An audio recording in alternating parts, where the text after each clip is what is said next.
Olá, companheiros, muito boa noite. Começando mais um Usuela Conversa sobre Cultura aqui na Causa Operária TV. Muito boa noite para vocês. Nesta terça-feira, dia 18 de maio de 2021, começando o nosso programa aqui no seu canal Revolucionário Independente e dando aqueles recados iniciais para você se inscrever no canal, para você curtir esse vídeo, para você compartilhar nas suas redes sociais o nosso programa e também se tornar membro assinante da Causa Operária TV. Outro convite importante é para que você se torne, para que você se inscreva no nosso canal do Usuela. Nós temos um canal especial aí do nosso programa, né? Todos os programas da Causa Operária TV agora têm um canal próprio, então você pode procurar. Eu vou colocar o link aí no chat e na descrição do vídeo para vocês poderem entrar lá e se inscrever no canal do Usuela, ajudar a gente a crescer o canal, para que a gente possa fazer transmissões ao vivo, consiga ter membros, superchats e crescer, de um modo geral, a imprensa do Partido da Causa Operária. Bom, começando aqui o nosso programa, deixa eu dar o boa noite para o companheiro Kaká. Boa noite, Kaká. Boa noite, Henrique. Eu acho que o Vicente caiu, Kaká, então eu não vou dar o boa noite para ele agora. Ele me falou que caiu aqui, mas daqui a pouco ele está de volta e a gente já dá o boa noite para ele. Mas é o seguinte, hoje o nosso tema, como sempre, é polêmico, porque a gente parece que gosta de uma polêmica aqui no nosso Usuela, né? E nós vamos falar um pouquinho sobre a questão, né, de como a arte tem um caráter contraditório. Alguém poderia dizer, mas é óbvio, né? Tudo tem um caráter contraditório. Tudo bem, verdade, claro. Isso é óbvio, né? Exato. Mas o que a gente quer dizer especificamente é que você não pode, né, fazer o que a esquerda pequeno-burguesa tende a fazer, o que também a direita faz, né? Costuma fazer isso daí, de misturar determinados posicionamentos políticos, personalidade do artista, ideologias, etc. e tal, com a avaliação da obra de arte em si, né? Esse é o primeiro aspecto importante aí do tema de hoje para a gente iniciar o debate. Quer dizer, as contradições, nesse caso que a gente está dizendo, é o seguinte: você pode sim, né? E até de certa maneira a gente vai mostrar aqui que é até mais natural que seja assim, né, ter um artista de direita, por exemplo, e que faça uma obra até mesmo revolucionária, mesmo ele sendo de direita, como tem muitos casos no mundo, né? E a gente vai mostrar também que julgar uma obra de arte, né, por aquilo, né, que o artista acredita, né, que o artista, o posicionamento do artista seja de direita, esquerda, etc. e tal, no final das contas, uma posição reacionária em relação à arte, porque ignora, né, não apenas essas contradições que a gente está falando aqui, mas o próprio caráter progressista da arte em si, que é uma criação, né, como a gente deveria saber, é uma criação, né, que faz parte do desenvolvimento da humanidade, né, uma coisa faz parte do desenvolvimento humano, né. Então, para iniciar o debate, essas são as considerações iniciais que eu faço aqui. E daqui a pouco também é bom a gente até levantar, né? Eu queria que o Kaká fizesse as considerações iniciais dele também, para depois a gente vai citar alguns exemplos e também vamos ver se a gente pega aqui o que defendia, por exemplo, um revolucionário como Trotsky em relação à arte, né? Que né, deixa bem claro esse problema que hoje está em voga por conta, principalmente, do identitarismo, que analisa tudo de maneira moral, religiosa, né, de acordo com a religião deles, que é o identitarismo, né, e acaba jogando na lata do lixo, né, tudo que a humanidade fez. Ou melhor, a gente vai ver aqui também que, na verdade, eles são seletivos, né, eles jogam na lata do lixo aquilo que eles acham que é ruim, moralmente, e outras coisas já não é bem assim, mas antes de eu, então, passar para o Kaká fazer as considerações iniciais, o Vicente voltou aqui, então eu vou dar uma boa noite aí para ele. Boa noite, Vicente. Oi, boa noite. Está todo mundo me ouvindo? Boa noite. Estamos ouvindo, tranquilo. Eu caí aqui, já achei que o nosso site estava sendo atacado. Estava sendo cancelado antes de começar. Porra, meu, a gente já tava. É verdade, foi isso aí, Henrique. Fui cancelado, cara. Antes de começar, a gente já foi cancelado. Só de ser do PCO, nós já fomos cancelados pela esquerda identitária. Mas vamos lá. Mas vamos lá. Kaká, com suas considerações iniciais aí sobre o tema. Bem, a gente pegou esse tema aqui principalmente porque a gente vê que é uma constante dessas coisas que a gente comenta, a falta de capacidade do pessoal de ver as coisas da maneira correta quando se trata de arte. Quando a gente fala em arte, né, a gente está falando de um ramo que não é a política. Logo, esse ramo ele tem aí uma série de regras próprias, né, as leis próprias de funcionamento dele, né, e essas leis elas funcionam de maneira diferente das leis que regem a política. Claro que a gente acaba, né, tendo aí uma conversa entre as duas coisas, né, natural da maneira com que o mundo funciona, mas a gente tem que ter noção de uma série de coisas na hora que a gente está vendo a questão da arte, né? E a gente percebe que a esquerda ela tem uma incapacidade, muitas vezes, inclusive, ela troca os critérios. A gente vê muito frequentemente a esquerda tendo com políticos canalhas, safados, e duas caras. A boa vontade e a tolerância que você deve ter quando você olha um trabalho de arte, enquanto com artistas e pessoas aí que estavam minimamente engajadas com a luta do proletariado, ou até com o movimento de esquerda genericamente, você vê aí um criticismo impiedoso, um sectarismo furioso, um preciosismo muito grande com relação aí às convicções pessoais desses artistas, e muitas vezes fica faltando uma análise objetiva sobre a importância e o conteúdo daquilo que o cidadão fez, né? E coloca-se em primeiro plano, muitas vezes, aquilo que o cidadão acha. E é muito diferente uma coisa da outra. Por muitas vezes, essas coisas até se manifestam em sentidos opostos. É uma coisa bem comum, né? E não se leva em consideração uma série de fatores importantes que vão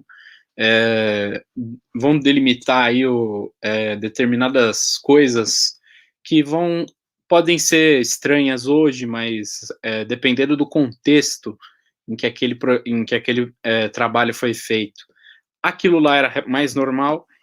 Tem muito moralismo nessas análises, né, uma coisa muito comum, né, e também muito oportunismo, muita incongruência. A gente vai comentar um tanto sobre isso hoje, né?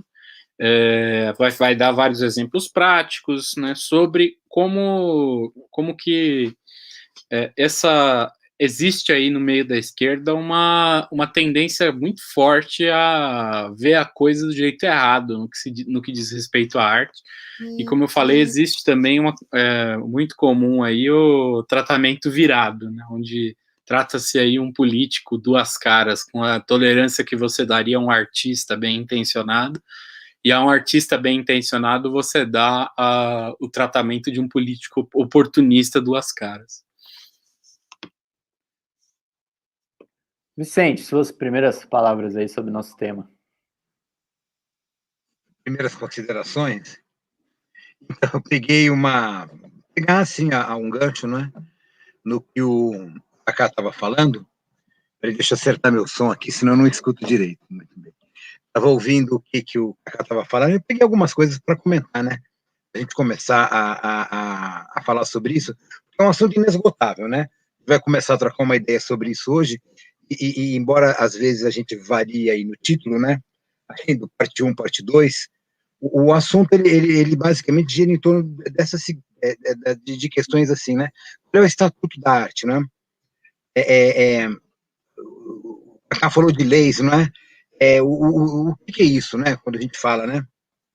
Geralmente você chega para um artista e fala, olha, cara, a arte tem suas leis. Eu falo assim, não, como assim, né? A arte é livre. Não é bem assim, né?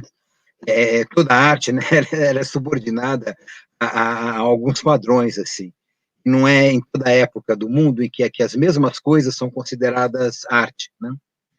Até esse estatuto de arte que a gente tem assim no nosso mundo, na nossa cultura, ela muda de cultura para cultura, o estatuto dessa noção, né? Ela muda bastante, né? Essa noção de arte, assim, que a gente discute comumente, assim, no dia a dia, ela é uma arte burguesa, né?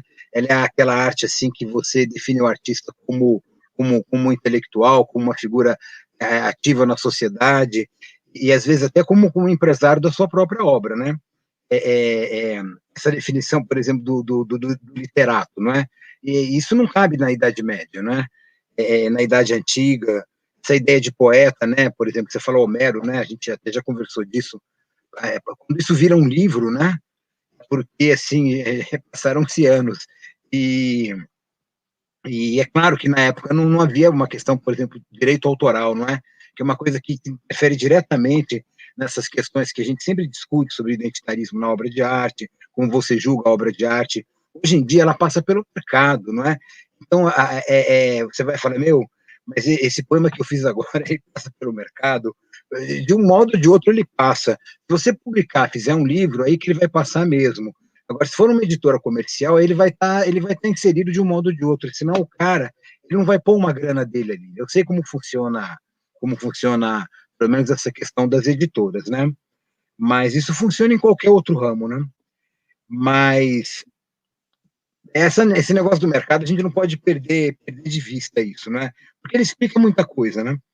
E claro que ele não explica a qualidade da arte, assim, às vezes ele até perturba isso.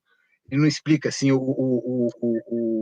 uma filosofia da arte, não é isso, mas eu estou dizendo que para a gente discutir arte, você tem que colocar isso em questão, não é? Se você for falar, não, as ideias da arte, tal, de um modo metafísico, assim, você está se desviando de uma forma um pouco perigosa do assunto, né? Essa questão das leis da arte, né? Isso é legal de discutir, não é? Quando o cara fala assim, eu faço uma música, né? Essa música está num sistema musical. Esse lance de você falar dó sustenido, dó, ré, mi, fá, sol, lá, si, dó, isso já é um recorte, não é cultural. Isso já impõe toda uma forma de condução da arte, né? Então, se você faz uma música tonal, a melodia ela é conduzida por aquela harmonia, ela volta para o mesmo lugar. Então, essa ideia assim do sistema musical, né, que é universalizante, né? Inclusive, até você fala mesmo na música, pensa na questão da afinação do instrumento musical, né? Antes do advento da burguesia e tudo mais, cada lugar afinava de um jeito. O negócio de um lá padrão, o temperamento musical, tudo isso acompanha o desenvolvimento da burguesia e da mercantilização do instrumento musical. Isso é importante, né? Então, você vê, você está aí com a sua flauta, tal, tocando seu violão, não é? Essa afinação que você está usando é um padrão, né? Você está condicionado a ela sem saber. Então, quando a gente fala de leis da arte, a gente está passando até por isso, não é? Então, quando você vai analisar uma arte, você tem que analisar isso daí também, não é? Qual é o sistema musical, isso acontece na poesia, isso acontece na pintura, não pode analisar um pelo outro, não é? Para cada modo de fazer arte, você precisa de uma forma de entendê-la, né? Então, tudo isso é muito complicado. Certas coisas que são muito pertinentes, veja bem, que é muito pertinente na arte de hoje, na arte do passado não foi. Você projetar essas categorias, fazer julgamentos, não é? Cancelar artistas, assim, inclusive você nem dá direito de resposta para o cara. Estranho, né? E outra coisa que eu quero discutir muito é a questão do moralismo. Isso é muito importante, né?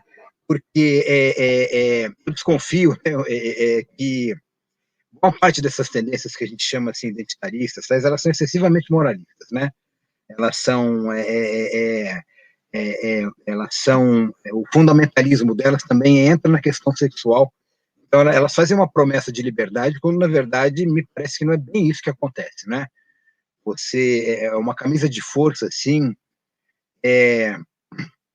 que faz com que assim, sei lá, a minha geração quando ia para a faculdade e tal, não é? Faz com que a gente pareça assim verdadeiros assim, sei lá que nome dá, né? Mas figuras assim altamente perversas, quando o que a gente fazia era assim, eram festas, né? Então vem cá, vamos discutir isso melhor, né? Porque hoje, né? Isso me informaram, né? Isso não sei mais, né? Porque na faculdade que eu dou aula, assim, eu não ando mais nos corredores assim com a moçada, né? Quando eu era estudante eu andava, mas me disseram assim que às vezes da festa ali fica uma patrulha andando, e quando tem um casal se pegando, chegam umas minas e falam, olha, ele está te tratando bem, como se a outra menina que estivesse lá não soubesse se defender sozinha, né? Então, eu ouvi dizer que tem isso, né? Tem até umas polícias, uma coisa assim meio... Isso é uma Gestapo, né? Você tá numa festa e tem um mané que vem te patrulhar, perguntar o que está acontecendo. Como assim, o que está acontecendo, né? Então, é estranho mesmo, né? Eu já ouvi, isso não sei se é verdade, parece que numa festa da faculdade, a fantasia, uns caras foram vestidos de mulher, e um pessoal que reclamou, falou que eles estavam ofendendo o pessoal trans, igual aquele papo da fantasia do índio, né? Então você vê, moçada, olha, isso é uma típica burguesia que não tem onde se pegar, né?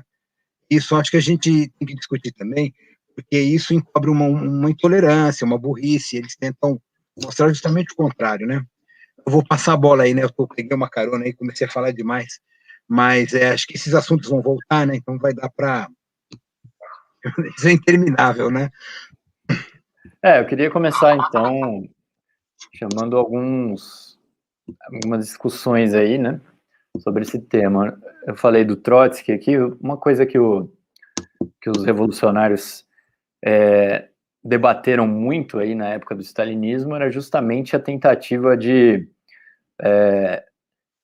destruir. Naquela época, eu acho que eles não usavam a palavra cancelar, né? Mas de certa maneira era a mesma coisa. Eles cancelavam todos aqueles. No caso, como era o stalinismo, muitas vezes era um cancelamento literal, né? Você até mesmo ou até exterminava o artista, o escritor, ou cancelava ele no sentido assim mais de fazer ele desaparecer do mapa, que eram considerados aí anticomunistas, né? E na maior parte das vezes, inclusive, não porque eles de fato eram anticomunistas, né? Não era nem isso, né? Simplesmente porque eles não queriam se enquadrar aí naquilo que o stalinismo pretendia colocar, né?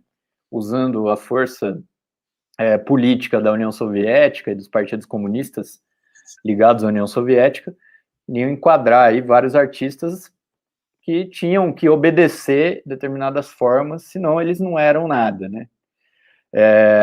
Então, essa questão do cancelamento, ela vem de antes, né? E agora a gente vê esses identitários que não são, de um ponto de vista político, não são estão um pouco longe do stalinismo, mas do ponto de vista da atitude deles em relação à obra de arte e tudo mais, eles agem de maneira bem parecida, né? Então, se o cara fala alguma coisa de mulher, se os identitários acham que ele falou é errado, ou que ofende, ou qualquer coisa assim, ele não merece o reino dos céus, ele vai para o inferno.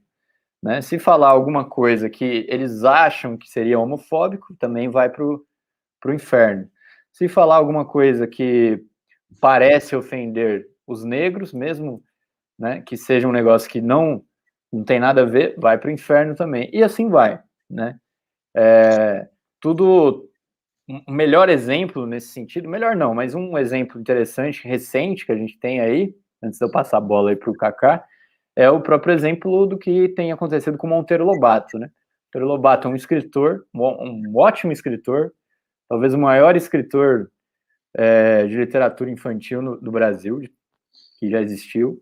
Né? Ele faz uma defesa do nacionalismo, não só nos livros infantis dele, que já seria muito importante, mas uma defesa de fato do nacionalismo.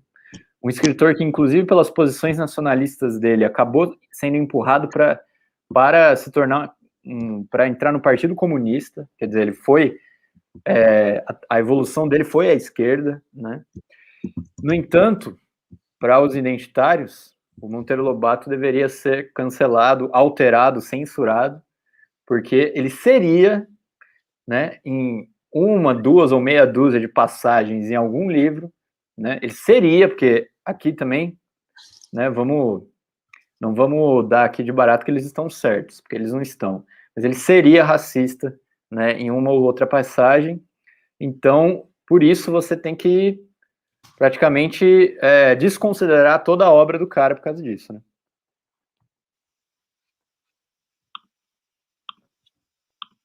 Quer comentar, Kaká, para a gente seguir a ordem?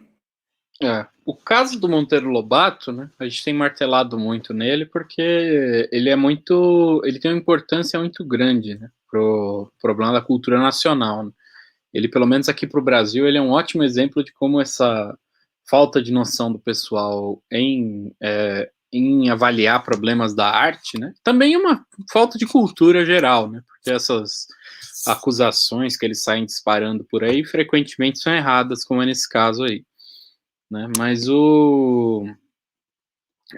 essa falta de critério para avaliar a arte, ela vai levando aí você a um desfiladeiro, né, vai destruindo, corroendo aí todo o conteúdo da arte, que tem valor do país, né? E eu frequentemente tendo a achar, inclusive, que isso daí é uma coisa até meio proposital, porque sempre entra no lugar alguma porcaria fabricada, frequentemente moderna, que vem do estrangeiro para entrar no lugar disso, né? Enquanto o que a gente tinha aqui era de muito maior qualidade, né? Esse daí é um grande problema que a gente tem com vários problemas, né? Com relação a essa questão dos artistas, né? O problema da opinião do artista, ele está frequentemente desconectado do problema daquilo que ele passa na arte dele, né? Principalmente porque aquilo lá, as opiniões são contraditórias, né? E a arte, ela não é um reflexo só das opiniões daquele cidadão.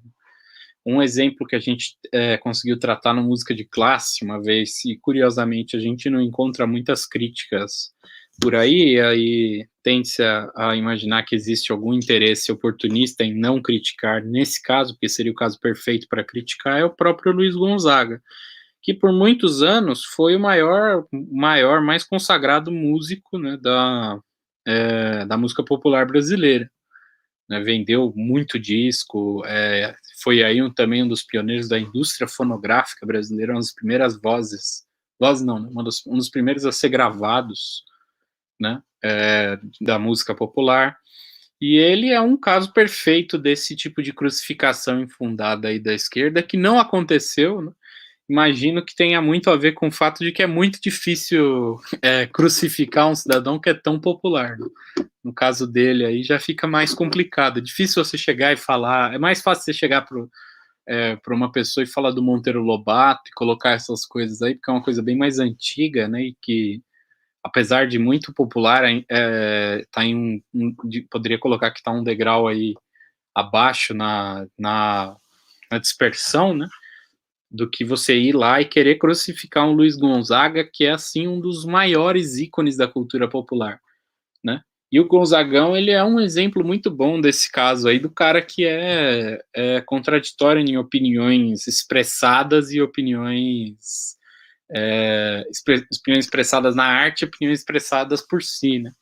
Ele, teoricamente, se você fosse pegar ele pura e simplesmente por aquilo que ele disse, né, não por aquilo que ele expressou na música dele, ele seria, assim, você poderia colocar ele na prateleira aí de grandes reacionários da cultura nacional, porque ele tinha grandes contatos aí em coronéis e militares do Nordeste, e a gente conhece muito bem esse povo aí, não é flor que se cheire, né? Ele tinha contato grande com esse pessoal, que foi, inclusive, uma coisa que ajudou ele aí a ter uma presença nesse meio das gravadoras, tudo, e ter um sucesso comercial maior.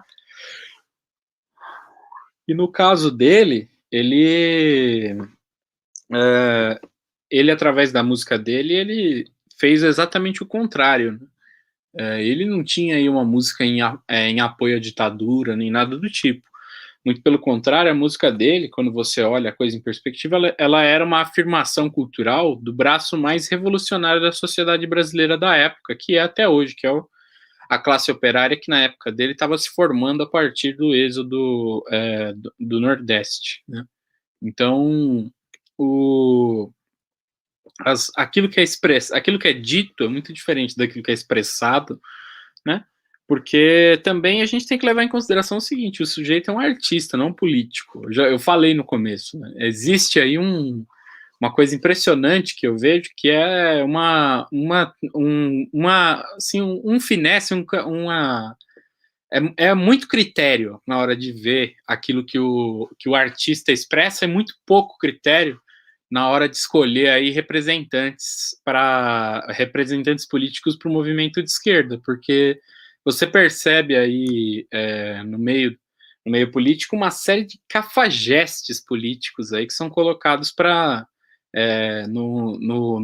no pódio aí para serem ovacionados, né, por um monte de paga-paus aí, né, do meio político, sendo que os sujeitos são, assim, verdadeiros duas caras, uns sujeitos, assim, que não valem nada.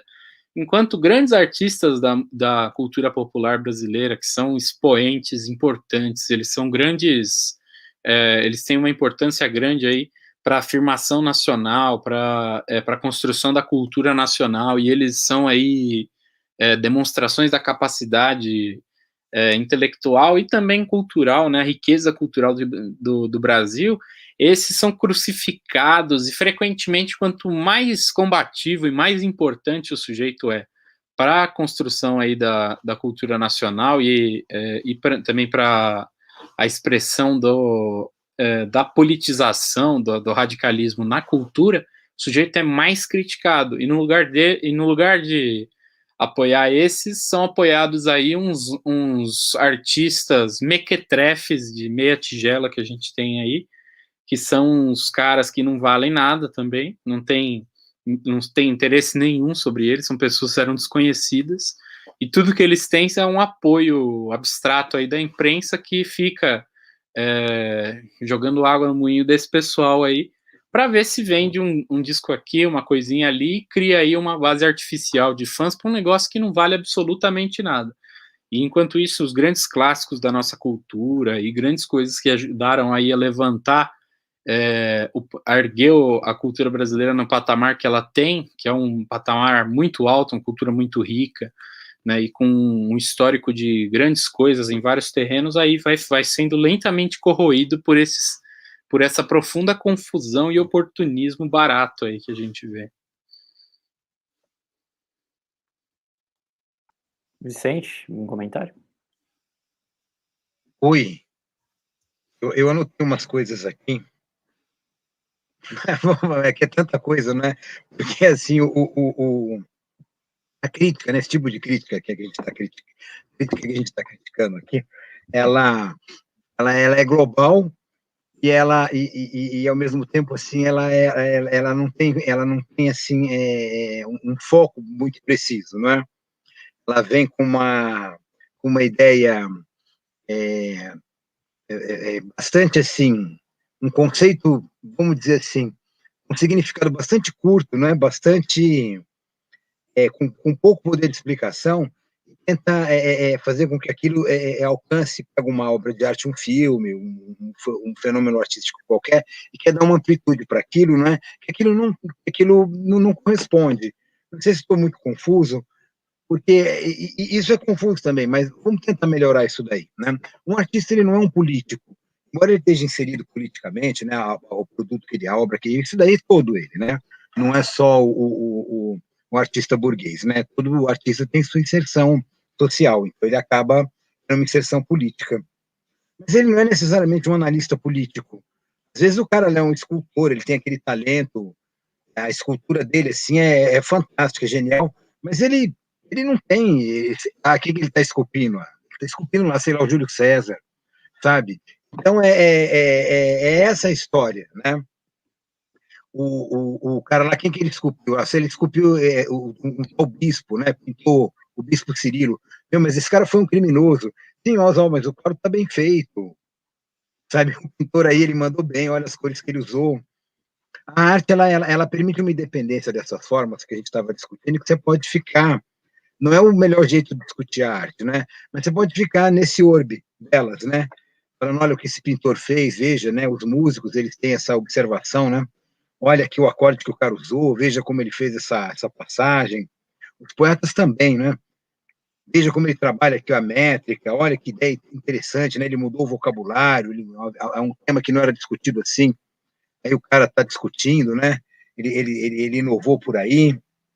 Então dá para você fazer essas análises, né? Pega, por exemplo, o Baudelaire, lá nas Flores do Mal, atribui-se a ele essa questão de ter inaugurado a modernidade, né?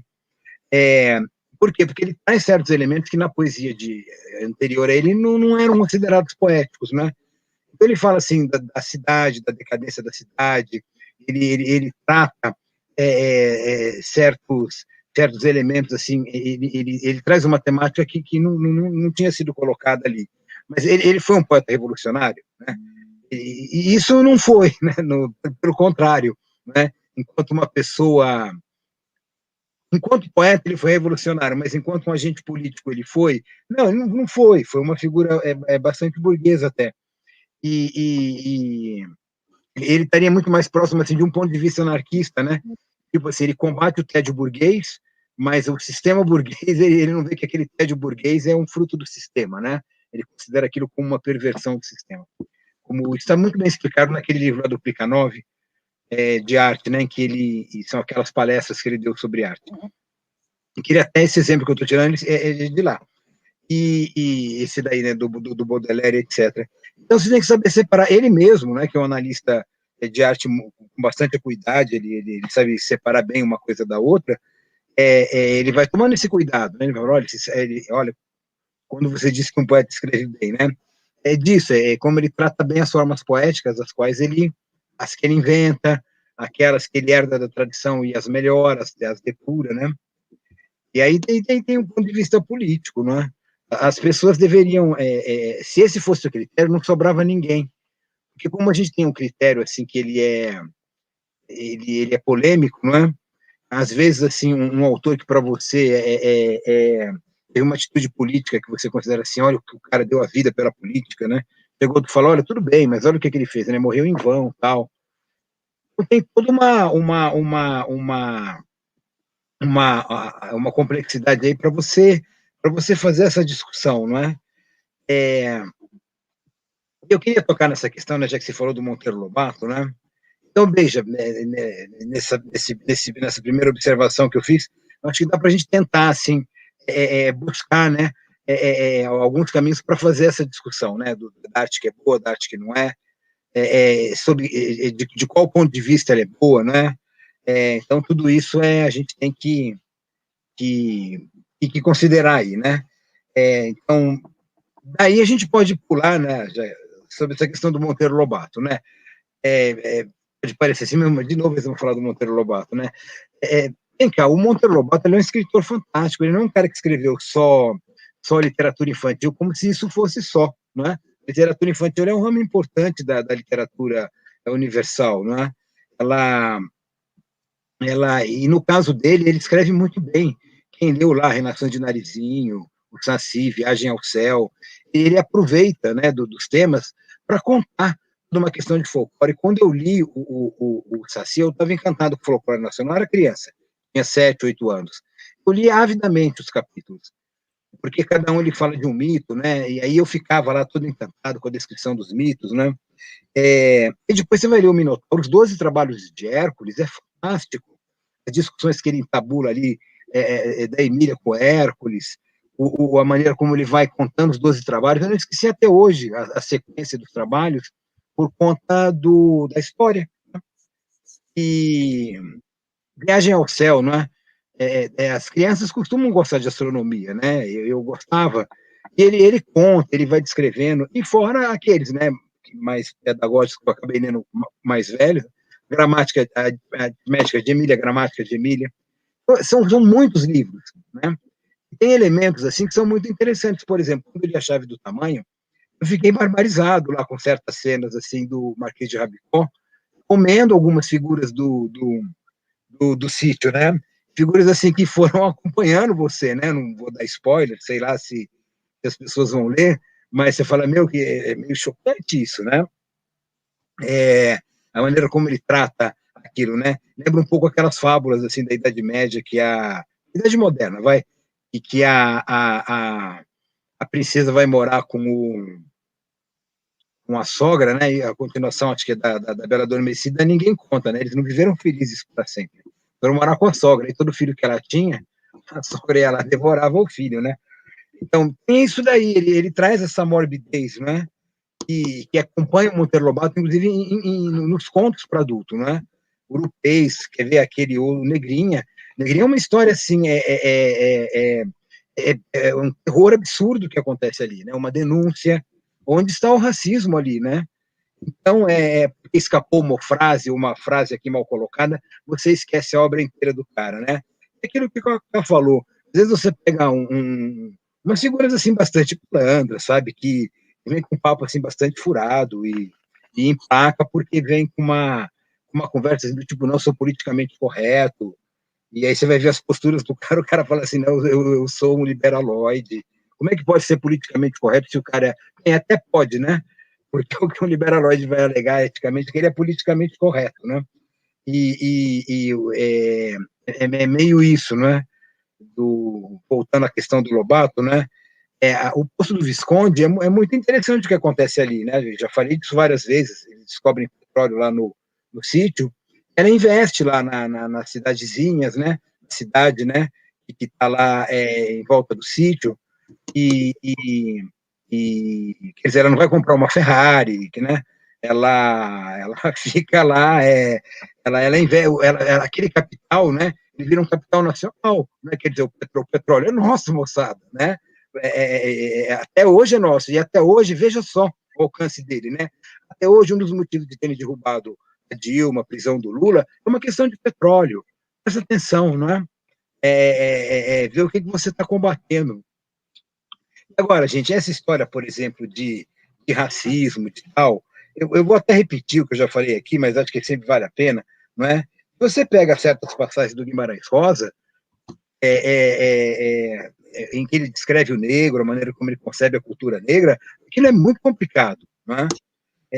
Eu já tive amigos assim, que viram, por exemplo, que o mesmo tratamento que ele dá para os negros, ele dá para os judeus, né?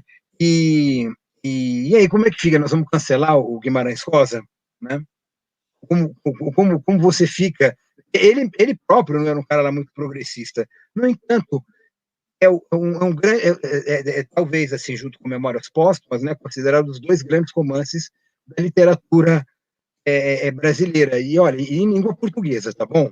Né? Vamos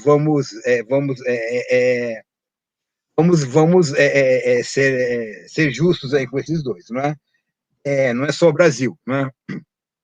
Não conheço um romancista português que chegue perto desses dois, tá certo? Na época que eles escreveram, não é? No entanto, Guimarães Rosa ele foi bastante progressista com essa questão do homoerotismo, não é? O Grande Sertão Veredas é um romance gay. Então, vale a pena isso aí. E se alguém pode pegar e falar, não, tem uma emancipação da mulher, tem. Mas aí vão, não, mas ela se emancipa porque ela está vestida de homem. Isso é uma tradição, né?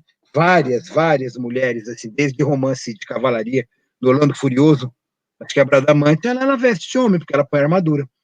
É a Joana d'Arc, né? Joana d'Arc, ela pediu para aparecer vestida de homem para não ser, isso reza a lenda, né?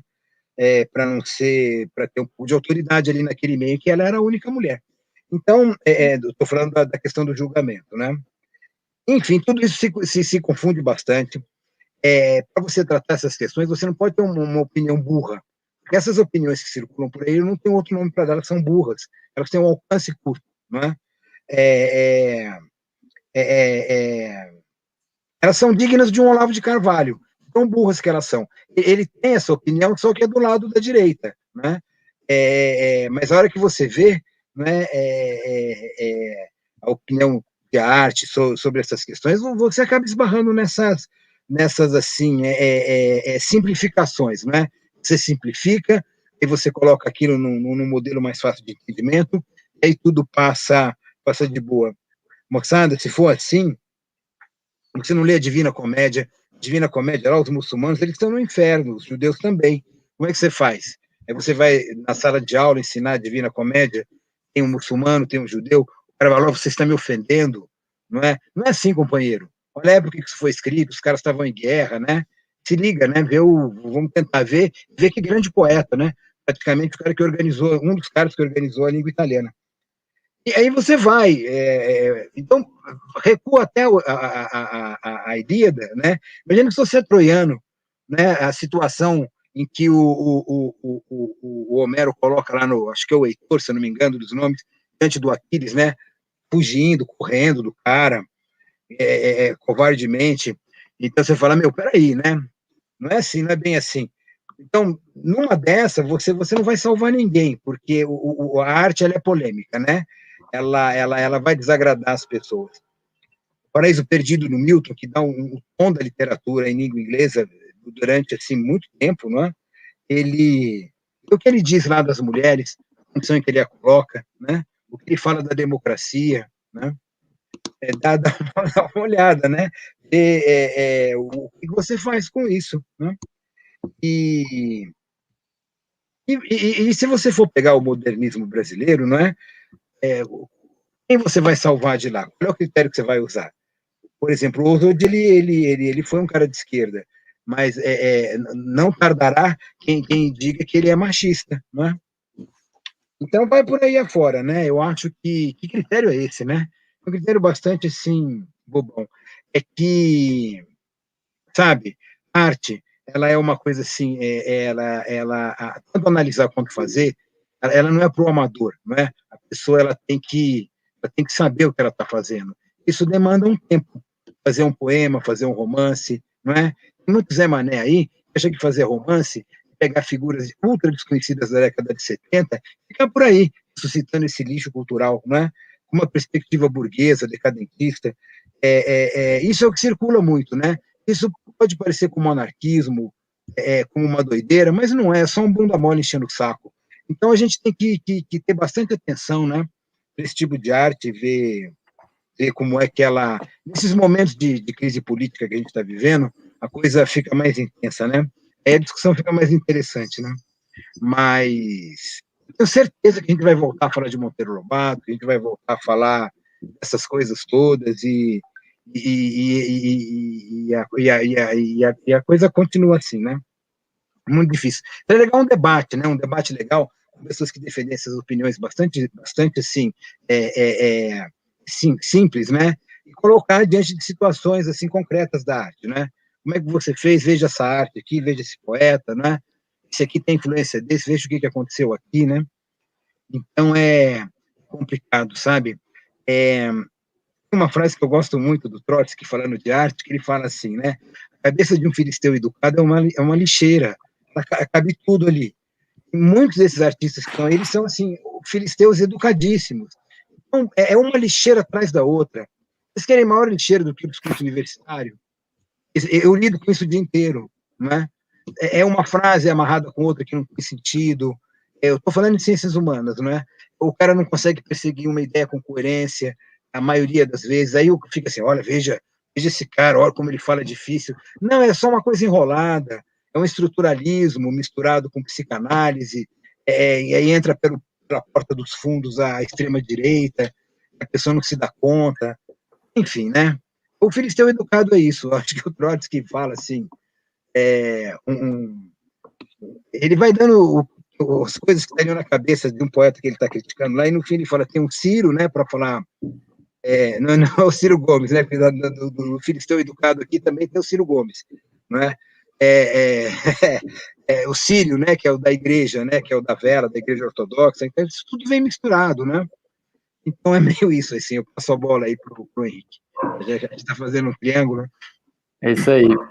Bom, antes de eu comentar mais um negócio aqui, agradecer ao Carlos Adustos, boa noite, ao Damião Pereira, boa noite, ao Evanderson Nascimento, também está aqui, boa noite, obrigado aí pelos cumprimentos, e o Sou Eu que mandou também um bolo aqui de super sticker, muito obrigado aí pela contribuição aqui no Uso Ela, boa noite para todo mundo.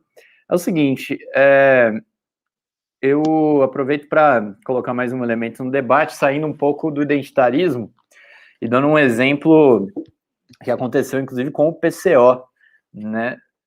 9 anos atrás já.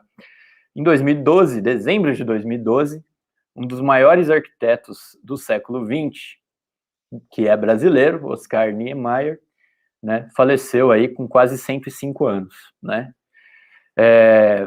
Nós aí publicamos, inclusive, matérias sobre ele, né, dizendo que ele é o último grande artista, né, vivo, né, ele era, no caso, e prestamos uma homenagem ao grande arquiteto que ele era, porque, de fato, ele era um grande arquiteto, né, reconhecidamente aí, talvez o maior arquiteto moderno, né, e não foi muito surpreendente para a gente que alguns grupos de trotskistas, né, pseudo-trotskistas, atacaram o Niemeyer logo depois que ele morreu, né, dizendo que não se podia, inclusive, e atacaram a gente também por ter prestado homenagem a ele, porque o Niemeyer seria stalinista, né?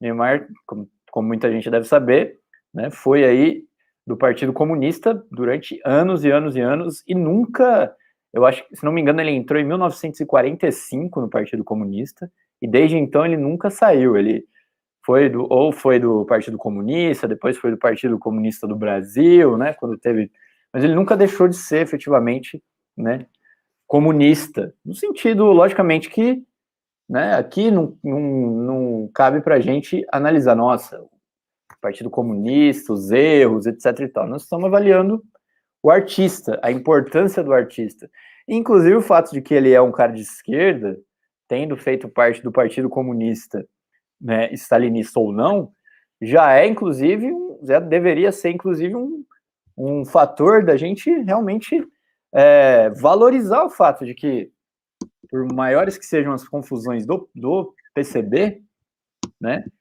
o maior arquiteto do mundo é brasileiro e é de esquerda, né, mas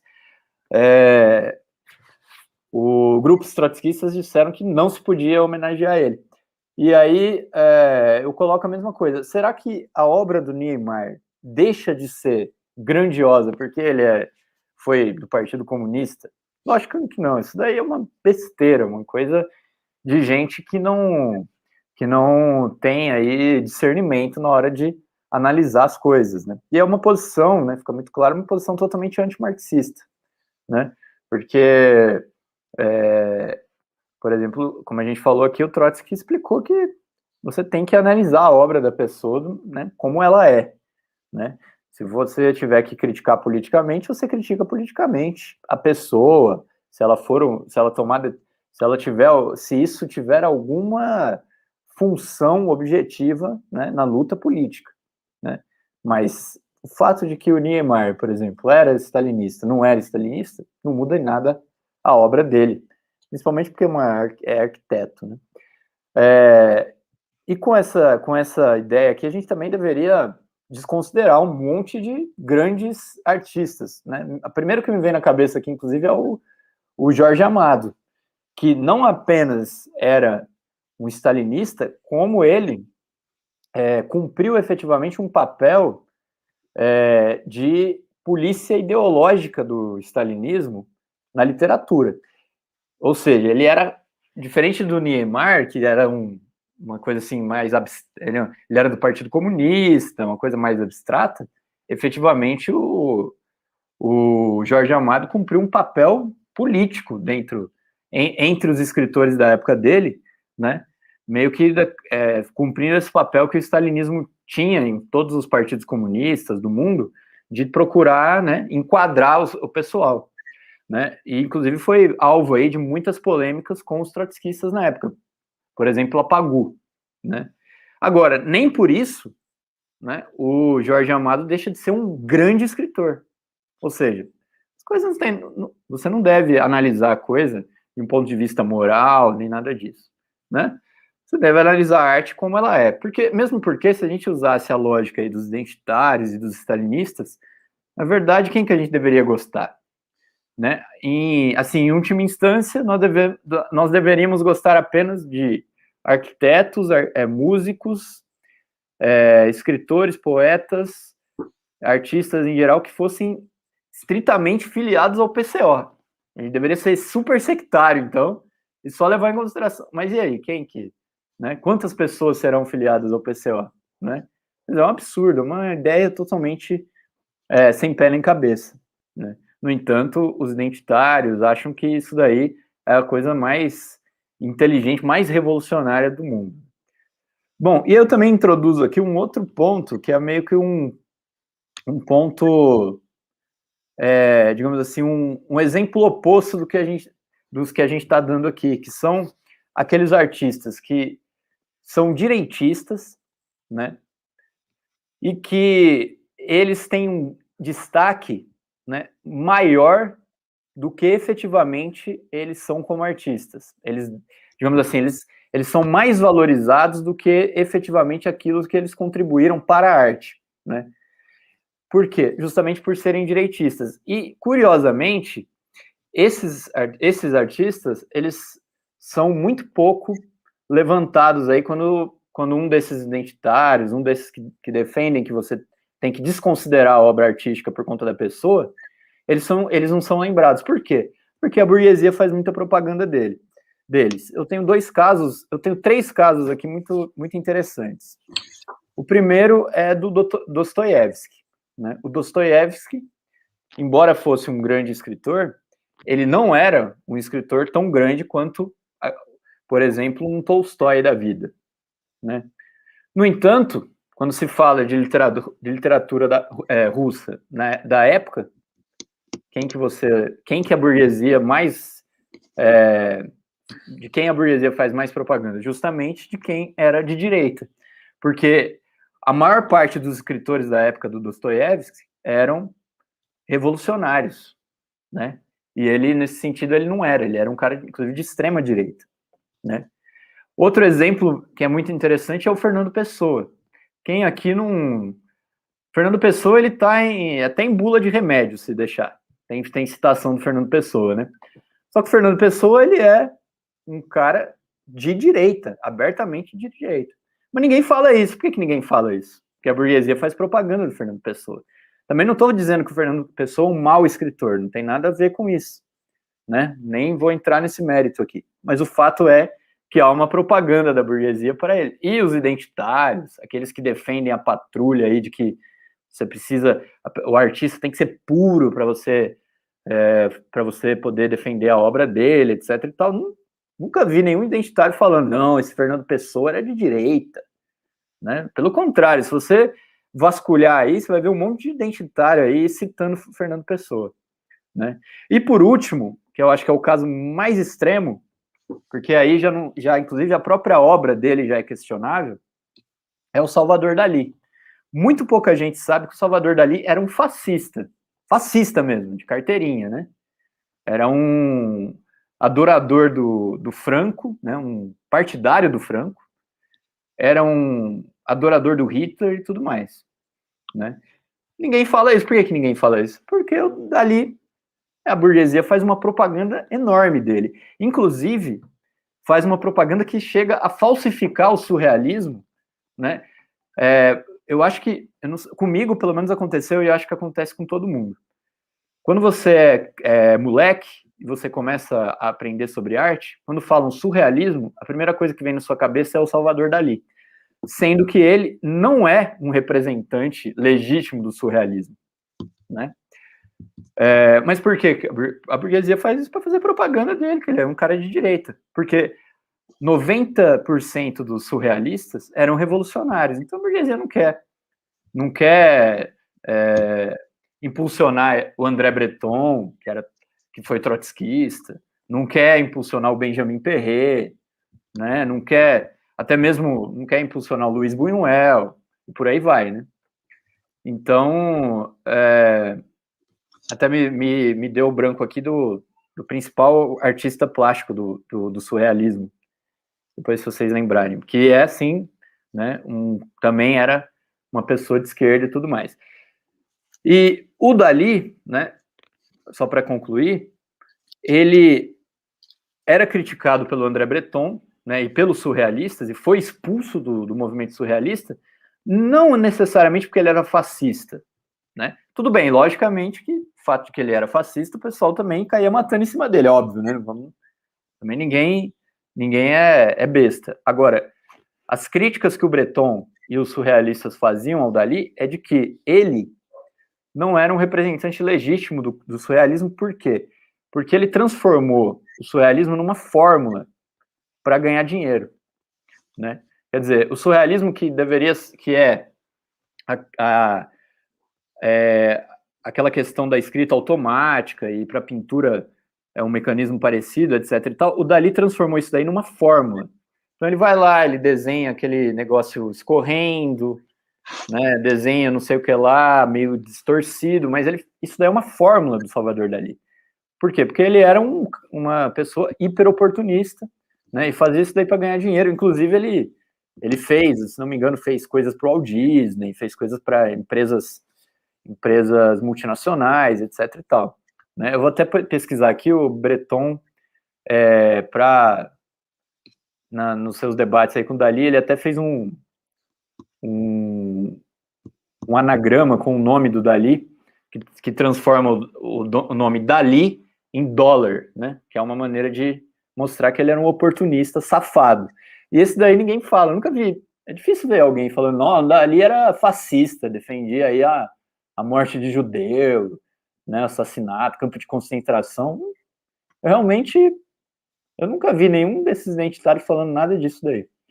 Mas aí eu passo para... quer dizer, é um negócio seletivo, mas essa seleção que eles fazem, né, essa coisa seletiva, ela é orientada pela burguesia. Isso que é uma coisa importante e que também remete ao que o Kaká falou em determinado momento aqui na discussão, que eles gostam muito dos artistas novos. Por quê? Porque os artistas novos, em geral, são impulsionados pela burguesia, porque a burguesia quer vender esse pessoal. Então o cara se transforma num... Ai, que bonito, ele fala do negro, fala do gay, fala da mulher, então é maravilhoso, né? E aí por aí vai. Aí eu passo para o Kaká para seguir a ordem aqui. Bem, você levantou a questão do Dalí, que é interessante, porque é um caso que mostra bem concreto isso que a gente está querendo colocar aqui, que é essa coisa do problema da opinião, do sujeito e tal. Né? É interessante até porque ele foi recriminado principalmente por essa patifaria aí de transformar o negócio num meio para ganhar dinheiro, e os surrealistas não é que eles não eram tolerantes com o cara fazer um negócio comercial. Eles não eram tolerantes com determinadas formas de arte que eles não achavam assim que eram realmente arte. Eles eram um pessoal bem purista da arte. Imagina isso. Né? Eu tenho certeza, se o cara fosse fascista, mas ele fizesse uma arte interessante, eles eram capazes até de relevar. Mas isso daí para eles foi mortal, porque eles eram pessoas muito envolvidas com a arte, que mostra também que é uma coisa mais importante, né, para a pessoa que entende de arte, tal, que está interessada na expressão artística. É mais importante o que o cara faz no terreno da arte do que o cara faz no terreno da vida pessoal dele. Um caso que eu queria levantar aqui, que eu acho interessante, porque a gente tem visto aí uma sectarização muito grande desses movimentos identitários aí, e eu acho que um dos que mais tem tido impacto disso daí na cultura é o movimento negro, né? Que muito frequentemente vem adquirindo aí essas características negativas. Né? Uma coisa que eu já vi, não é tão comum, né? Em geral, porque também é uma coisa de cara muito louco, mas já vi acontecer, eu acho que seria interessante da gente discutir aqui. É uma coisa que eu vi sobre algumas pessoas do movimento negro, que elas começam a colocar determinadas coisas, onde eles vão recriminando determinadas correntes de pensamento na arte, e até na filosofia. Eu já vi isso acontecer com o marxismo, por exemplo, colocando assim que, por exemplo, já vi falar que a música clássica europeia ela é racista, né? Porque ela é uma coisa europeia, uma cultura europeia que foi imposta, tal. Né? Ela é uma música, é uma coisa que remete à cultura dos europeus, europeus, tal, e essa é uma cultura que foi construída sobre os esforços dos negros, tal. Esse aí é mais absurdo, mas já vi isso aí também com o marxismo, falando que o marxismo é eurocêntrico, né? A música clássica, também se usa esse argumento contra a música clássica europeia é eurocêntrica. Também não sei muito bem o que o pessoal esperava, né? Mas um argumento interessante para colocar é o seguinte: isso daí é uma besteira, né?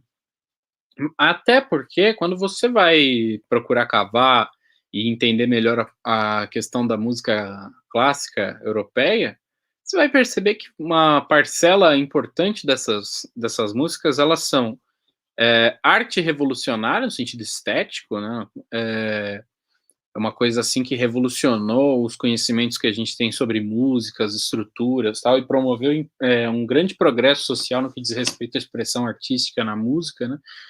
Mas também você tem artistas desse ramo que eram diretamente engajados com a luta política dos seus respectivos países, né? O melhor exemplo que eu consigo pensar é o Verdi, que era um cara que tinha muita ligação aí com o problema do nacionalismo revolucionário italiano, no sentido da unificação italiana e outros problemas assim, né? Ele tem muita coisa nesse sentido, tinha conexões aí, agora eu não vou me lembrar, mas se eu não me engano tinha um maestro que executava as músicas, esse maestro não era do Verdi, ele não executava as músicas do Verdi, ele executava as músicas do Puccini, que inclusive é um argumento que muitas pessoas dão para falar que o Puccini não era fascista. Tem gente que fala que o Puccini era adepto do fascismo, e a gente teria que recriminar ele também, um dos maiores compositores da ópera romântica italiana, né? Um dos maestros que ia e conduzia as orquestras nas óperas do Puccini, ele era um comunista feroz lá, né? Então, tipo, você tem aí em várias situações, expressões aí da música clássica europeia sendo revolucionária, né? É que também, né, o pessoal é muito sectário, né? Você vê isso aí, é muito presente, essa coisa assim, muito brutalmente sectária de querer recriminar o negócio porque ela não atende àquela bandeirinha específica, né? E mesmo, vamos supor, supondo que essas músicas elas carregassem todo esse conteúdo, né, político revolucionário que elas carregassem, vamos supor que elas tivessem um conteúdo racista ou homofóbico, ou coisa que valha. Elas ainda teriam esse mesmo valor que elas têm agora. Porque o que está em questão não é isso daí. O que está em questão é o fato de que isso primeiro é muito mais importante, essa parte aí deles promoverem aí terem um caráter muito progressista nas músicas, né? E esses problemas aí são problemas secundários em grande medida, né? Então é muito sectarismo, pelo amor de Deus. É um moralismo muito besta que vão aplicando uma coisa assim quase religiosa, né? Pessoas se tornam uma espécie de pecador cultural, né? Nesses moldes aí. E por muitas vezes é incongruente, né? Ataca para um lado, mas não ataca o outro, né? A gente já deu aqui alguns exemplos, por exemplo, um cara que é muito cultuado aí, né? Que a gente pode falar é o David Bowie, né? Que muita gente fala dele, porque o negócio dos homossexuais e tal. Só que o sujeito ele teve aí, por exemplo, ideologias nazistas, né? Um negócio muito louco, entendeu? E eu não vejo também, eu vejo mais o cara sendo cultuado por esse negócio dos homossexuais aí, e aí eles varrem a parte do nazismo, eles varrem para debaixo do tapete como se nunca tivesse existido.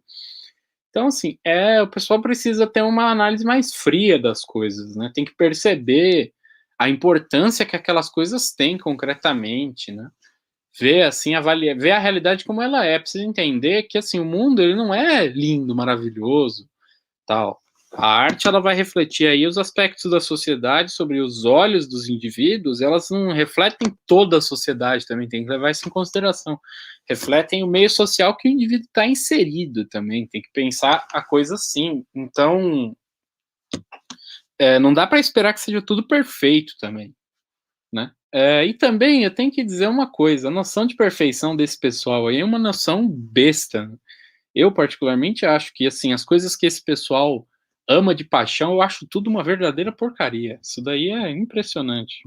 Eu acho, sim, que esse pessoal tem uma falta de um mau gosto, assim, espetacular, até principalmente porque a preocupação primordial deles não é com a estética, com o conteúdo da arte, com a qualidade da arte em si em se enquadrar aí em um determinado negócio que é uma moda, né, estar aí junto com todo mundo, estar no campo dos bem-pensantes, né, e não ser, e procurar fugir aí do pecado, né, não é uma preocupação necessariamente com a arte de boa qualidade, uma coisa que tem um significado, que tem uma profundidade, sim com uma demagogia social aí que eles ficam fazendo, usando aí essas coisas para se justificar, e aí eles manifestam isso aí através da cultura, e eles vão criando dentro da cultura esse negócio que eu acho que é quase um câncer isso daí, até porque a, a indústria musical e cultural em geral, ela nada de braçada nesse pessoal aí, porque tanto os artistas quanto as pessoas que consomem em geral, a gente que não tem conteúdo nenhum, então a coisa acaba se tornando aí até um empecilho, né? Não é só um problema de não ser bom, né? A coisa não é que ela tá parada, ela tá andando para trás. É muito, muito negativo nesse sentido.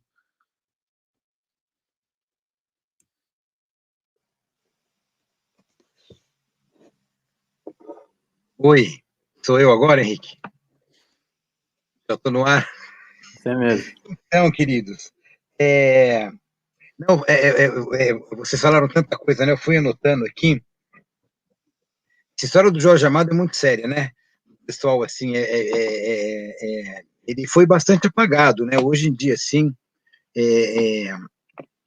poucas pessoas falam dele, né? Até mesmo na academia e tal. E eu acho ele um escritor fantástico, assim, a maneira como ele trata uma série de questões, ele escreve muito bem, não é só essa questão, vamos colocar um engajamento político, ele escreve muito bem. Pedro do Agreste, ele, o tempo inteiro ele está dialogando com o leitor, não é? De uma pequena palavra, ele tira um capítulo enorme. Fora essa questão da sexualidade, vamos ver uma coisa aí, né? Dona Flor, a Gabriela, elas são mulheres lindas, né? E construir essa beleza brasileira, isso é uma coisa importante. Isso está na pauta da literatura desde a época dos românticos. O que é uma beleza brasileira, né? A gente pode discutir qual é o valor disso, mas isso é importante, né? Por uma questão assim nacional, né? Não assim tipo vamos uma musa brasileira, não se trata disso, já que há tantas formas, né? Você considerar essa beleza, mas isso é um fator importante. Eles discutiam lá qual que é a mulher brasileira, essa questão da mulher morena entrar na literatura, o romance lá Moreninha, né? Do Macedo, um romance bastante bobão, mas ele tem essa vantagem, né? De debater digamos, essa beleza brasileira, né? Aos moldes do que eles entendiam, claro, né? Também porque não dá para ser de outro jeito. Mas isso é importante, ele fez isso como ninguém, né? Ele fez isso como ninguém, tratou a questão da sexualidade como ninguém, são mulheres emancipadas, né? A maioria delas donas do próprio nariz, né? Não são só prostitutas, né? A Tieta, no caso, sim, mas a Dona Flor não, né? E nem a Dona Flor era uma trabalhadora honesta, né? Então, você vai acompanhando a história ali, são muitos aspectos, né? Aquela história menor de rua, né? Do Capitães da Areia, né? A valorização da cultura dos milagres, né? Quando ele vai fazendo a valorização da cultura negra, assim, da capoeira, das músicas, como acho que é o Pedro Arcanjo, não me lembro muito bem das personagens, ele vai lá procurando, fazendo uma compilação, né? Enfim, ele cria um bloco ele cria um núcleo de resistência cultural, vamos colocar assim, né? Isso é importante. Aí você fala, não, o cara foi stalinista, papapá. Você tem que passar um pouco por cima dessas coisas aí, senão você não vai avaliar ninguém. Qual é a posição, por exemplo, do Gregório de Matos? Gregório de Matos é um evolucionário tropicalista, é uma figura até bastante reacionária, né? Ele não é um libertário. Isso é você tentar. Veja as confusões. Você vê o Gregório de Matos como libertário, vê-lo como, por exemplo, um Caetano Veloso, são vários erros, né? Primeiro que o Caetano Veloso é outro puta reacionário, ele não é um cara, longe de ser um cara libertário, ele é até um cara bastante careta. E o Gregório, quando você vê a questão política, como ele estava lá, ela é uma questão política bastante local. Tá?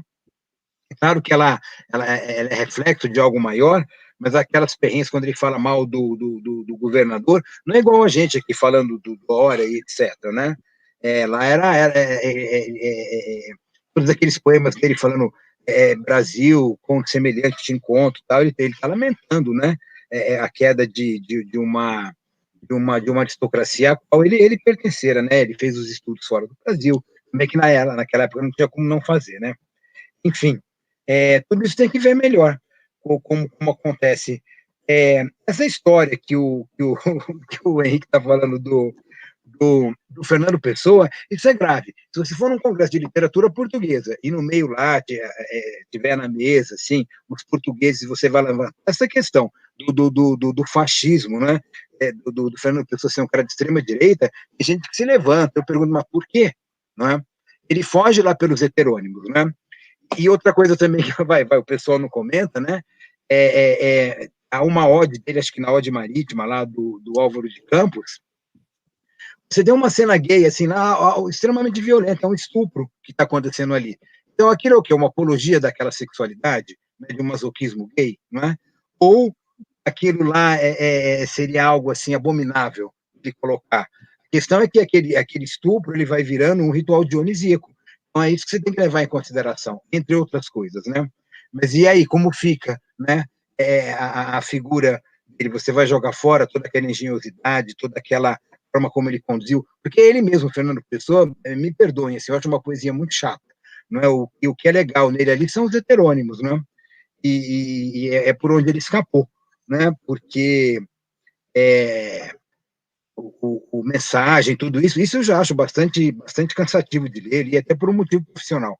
Agora, o Álvaro de Campos, o Alberto Pereira, Ricardo Reis, já é uma poesia bastante forte, né? Aí você fala, foi ele que fez? Foi, né?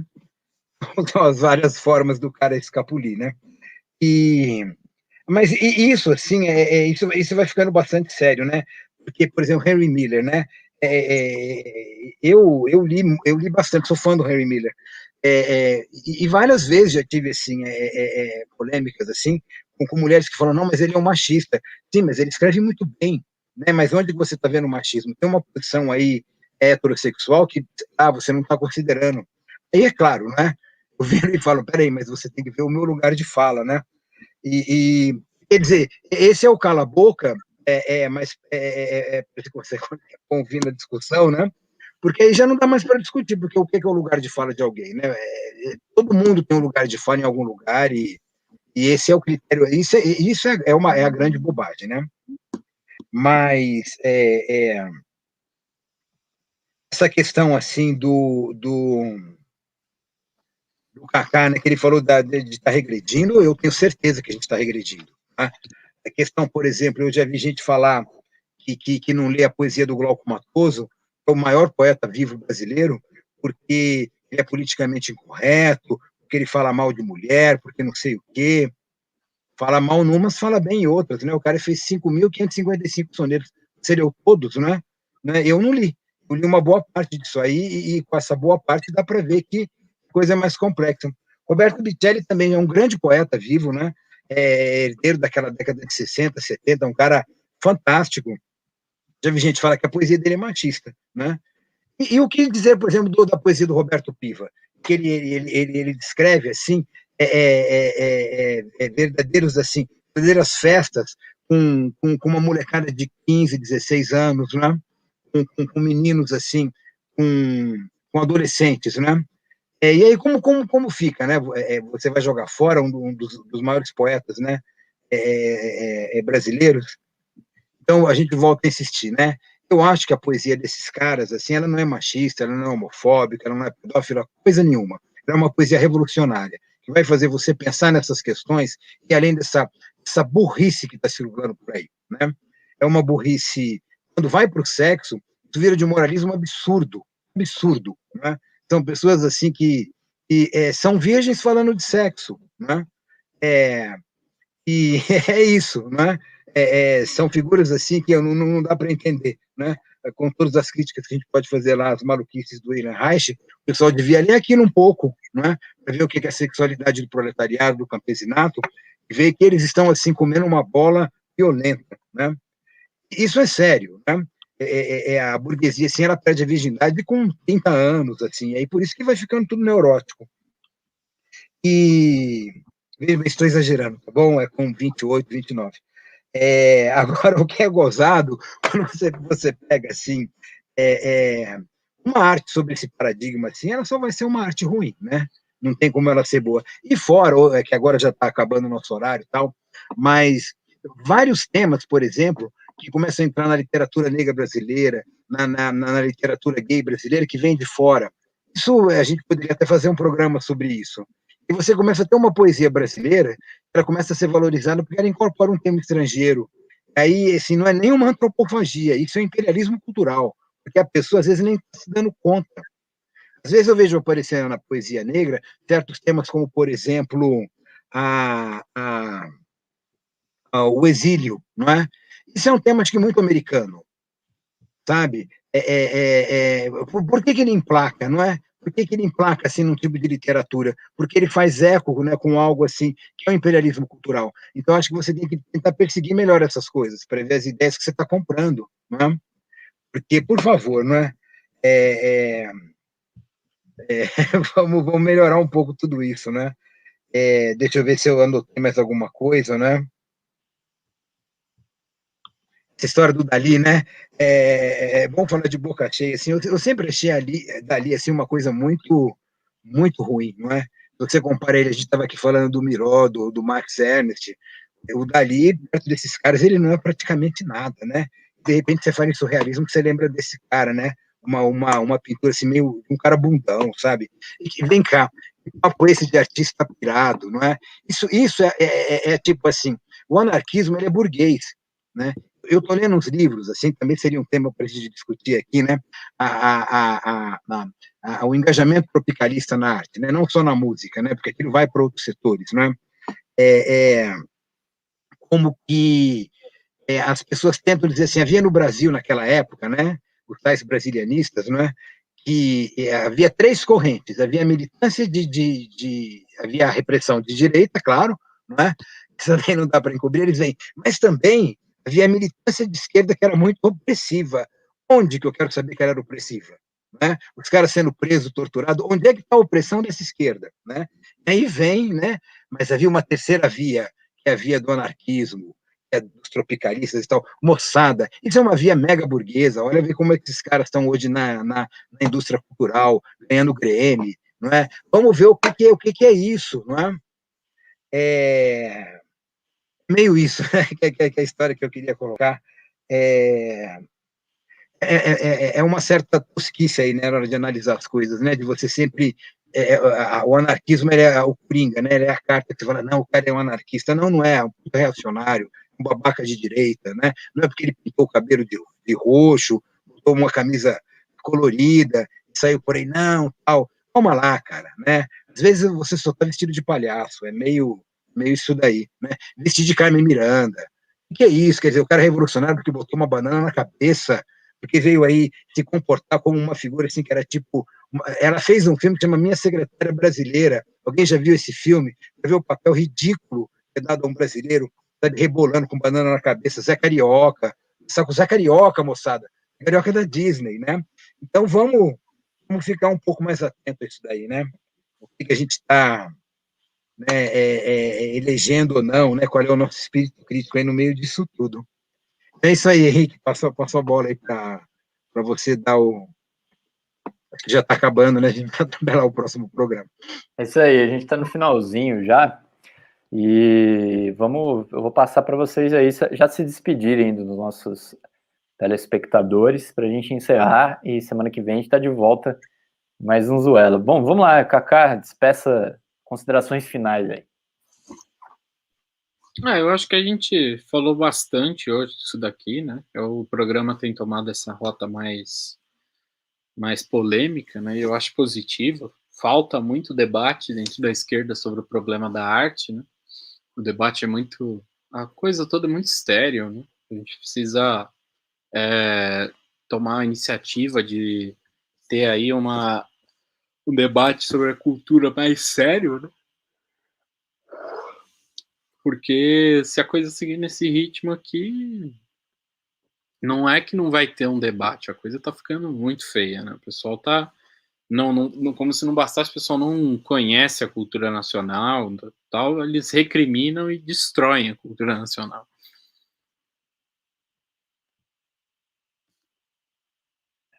É isso aí. Bom, Vicente, suas considerações finais. Sei lá, acho que essa nossa conversa aí, ela vai continuar, né? Nós vamos assim, então as considerações finais do dia de hoje. É só dar uma boa noite para todos os companheiros, assim, né? Mais uma boa semana para todos, né? E até o próximo Zoela, né? Onde que a gente continua trocando mais uma ideia aí de literatura. É isso aí. De arte. É isso aí. Bom, deixa eu agradecer aqui o pessoal que entrou depois também. O Compa 29, a Reflexão Sempre. Muito boa noite para todo mundo que nos assistiu, que vai nos assistir aí no nosso site. Lembrando para você se inscrever no canal do Usuela, tá aí o link no chat, tá o link na descrição do vídeo. Então, se inscreva lá e vamos aumentar aí o número de inscritos do canal do Usuela para a gente fortalecer toda a nossa imprensa aí. Bom, é isso então, vamos ficando por aqui. Muito obrigado para vocês, a gente se vê semana que vem, mais um Usuela, na terça-feira, às 19 horas. Fique agora com o resumo do dia. E é isso. Muito boa noite para todo mundo. Compartilhe, se inscreva, contribua com a gente, fortaleça a Causa Operária TV. Muito boa noite para vocês e até mais.